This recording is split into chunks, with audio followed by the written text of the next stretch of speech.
उसका दिमाग खराब हो गया क्योंकि गैराज खाली था। उसके दोनों शिकार वहाँ से भाग चुके थे। खूनी पिग कभी अपने शिकार को भागने नहीं देता। वो गैराज के अंदर आता है और चारों तरफ अपने शिकार को ढूंढना शुरू करता है। बुल्ली के दिमाग में एक आइडिया आया है, क्यों ना खूनी पिग को गैराज के अंदर ही बंद कर दिया जाए। बुल्ली फौरन ये बात शॉन से बताता है और कहता है, शॉन तुम्हें इस काम में मेरी मदद करनी होगी। मैं गैराज की तरफ जा रहा हूँ, तुम मेरे पीछे पीछे आओ। ये कहकर बुल्ली आगे जाने लगा। शॉन ने कहा, रुक जाओ बुल्ली, अगर खूनी पिग ने हमें देख लिया तो वो हमें मार डालेगा। लेकिन बुल्ली रिस्क लेते हुए आगे बढ़ता है और सही वक्त आने का इंतजार करता है और मौका मिलते ही गेट बंद कर देता है। गेट बंद होते ही शॉन बुल्ली के पास जाता है और गेट को मजबूती से पकड़ लेता है ताकि खूनी पिग गेट खोलकर बाहर ना निकल सके। बुल्ली ने कहा, शॉन तुम इसे रहने दो, मैं इसे संभालता हूँ, तुम जाकर कुछ बड़े पत्थर ढूंढ कर लाओ, उसे हम गेट के आगे लगाकर यहाँ से भाग जाएंगे। शॉन ने कहा, बुल्ली फालतू की मेहनत करने का कोई फायदा नहीं है, हमें सिर्फ पुराने पुल तक ही तो जाना है, वहाँ से हम अपना स्कूटर लेंगे और घर निकल जाएंगे। बुल्ली ने कहा, नहीं निकल पाएंगे शॉन, मेरी बात मानो, जैसे ही मैं यहाँ से हटूंगा खूनी पिग गेट खोलकर बाहर निकल आएगा।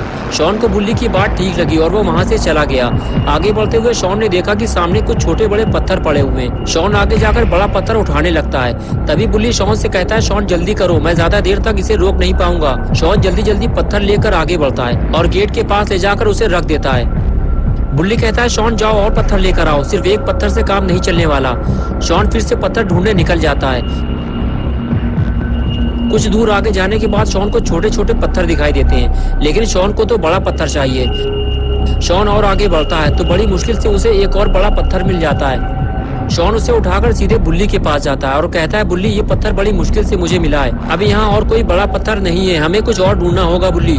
बुल्ली कहता है, शॉन तुम इस गेट को कस के पकड़ो, इसे खुलने मत देना, मैं कोई और बड़ी चीज ढूंढ कर लाता हूँ। और उसके बाद बुल्ली उठकर खड़ा हो गया और शॉन से बोला, थोड़ी सी लापरवाही हमारे लिए मुसीबत बन सकती है, इस बात का ध्यान रखना।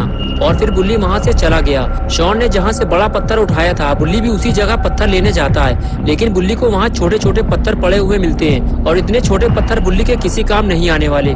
बुल्ली को कुछ बड़ा ढूंढना होगा और बुल्ली उसे ढूंढते हुए आगे बढ़ जाता है, लेकिन बुल्ली को ये काम जल्दी करना होगा। शॉन खूनी पिग को ज्यादा देर तक रोक नहीं पाएगा। बुल्ली इधर उधर देख रहा होता है। तभी शॉन कहता है, बुल्ली मेरे दिमाग में एक धांसू आइडिया आया है, उधर खड़ी हुई कार को देखो जरा, अगर तुम उस कार को खींचकर यहाँ तक ले आओ तो मैं गारंटी देता हूँ खूनी पिग कभी बाहर नहीं निकल पाएगा। बुल्ली को शॉन का ये आइडिया पसंद आया। बुल्ली ने सोचा, हाँ अगर ये गाड़ी गैराज के आगे लगा दी जाए तो खूनी पिग आसानी से बाहर नहीं आ पाएगा। बुल्ली फौरन गाड़ी की तरफ आगे बढ़ता है और पास जाकर गाड़ी उठाकर देखता है। क्या बात है, बुल्ली ने गाड़ी उठा ली। बुल्ली गाड़ी को खींचते हुए गैराज तक ले जाने लगता है। बस एक बार ये गाड़ी गैराज के गेट तक पहुंच जाए, फिर बुल्ली और शॉन को खूनी पिग से कोई खतरा नहीं रहेगा और ये दोनों अपने घर चले जाएंगे।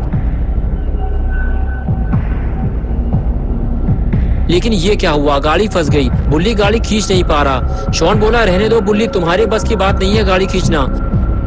बुल्ली बोला, शॉन तुम देख रहे हो गाड़ी पीछे से फंस गई है, अब मैं गाड़ी को आगे से संभालूं या पीछे से। शॉन कहता है, लगता है मुझे कुछ करना पड़ेगा बुल्ली। बुल्ली बोला, ये काम मैं संभाल लूंगा शॉन, तुम अपना ध्यान उधर लगाओ, वरना अगर खूनी पिग बाहर आ गया तो लेने के देने पड़ जाएंगे। शॉन ने कहा, बुल्ली बस तुम देखते जाओ, ये काम मैं कितनी चालाकी से करूंगा, खूनी पिग को पता भी नहीं चलेगा। ये कहकर शॉन गाड़ी को